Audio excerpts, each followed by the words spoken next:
Financial boom or not, one group always thrives, business leaders. It's a big contradiction of the corporate world. Job cuts for ordinary workers, million-dollar bonuses for CEOs and directors. Try making sense of that. If there is a financial downturn, shouldn't everyone be affected? Well, technically, yes, but in practice, that's not what happens. And why am I talking about this today? Because for some bigwigs, the game is up. Directors at Tesla have settled a lawsuit with their shareholders. Guess how much they're paying? $735 million. The directors will return this money to the company, $735 million. The question is why? Because they overpaid themselves. From 2017, these people awarded themselves around $11 million in stock options. The shareholders caught on to it.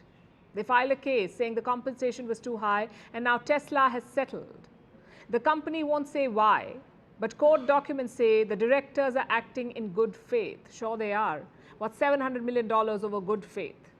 Elon Musk himself is fighting a similar case. He awarded himself $56 billion in stock options, $56 billion, and that too is being challenged by shareholders. But our story tonight is not just about Tesla. It's about every company out there. Why are CEOs and directors paid these ridiculous sums of money? And why in the middle of job cuts?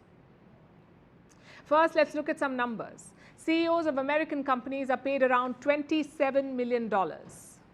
That's salary plus stock awards. And this is 399 times more than what average workers earn. 399 times. This gap was not always so high. In 1965, CEOs earned 20 times more. In 1989, 59 times. So what changed after that? Well, in the West, it was a time of economic churn, the 1980s. Governments in the US and the UK cracked down on labor unions. They put more emphasis on the free market, so naturally the gap widened. Another reason was the fall of businesses owned by families or individuals. In their place, shareholders appeared. Now, shareholders are more demanding. They want to see instant results. They want to see profits. So what did board members do? They agreed to pay CEOs more. The assumption was this would drive the company forward, which brings us to present day. High-paid CEOs are a reality of today. Supporters say, let the market decide salaries. If businesses are willing to pay millions, surely they must be worth it. But critics say otherwise. They claim not every CEO is an industry titan. Some of them are piggybacking on other factors like a great tech team or a booming industry or maybe a tax cut. Either way, the payment is ridiculously high and it doesn't change even during bad times. Let's look at some of the big companies now. Meta laid off 10,000 people this year, plus 11,000 late last year. But the same company gave six-figure bonuses to senior executives, not salary, bonuses.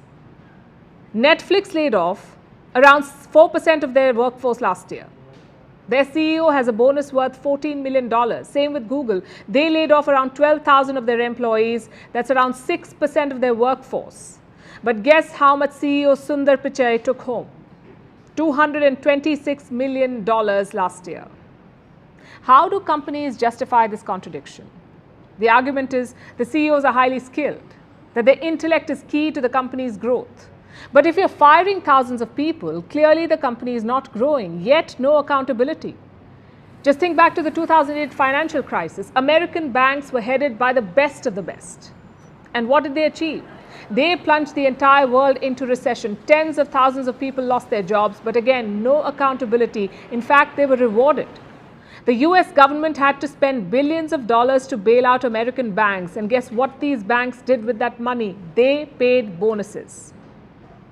5,000 of the top bankers got $5 billion in bonuses. Tells you where the problem is.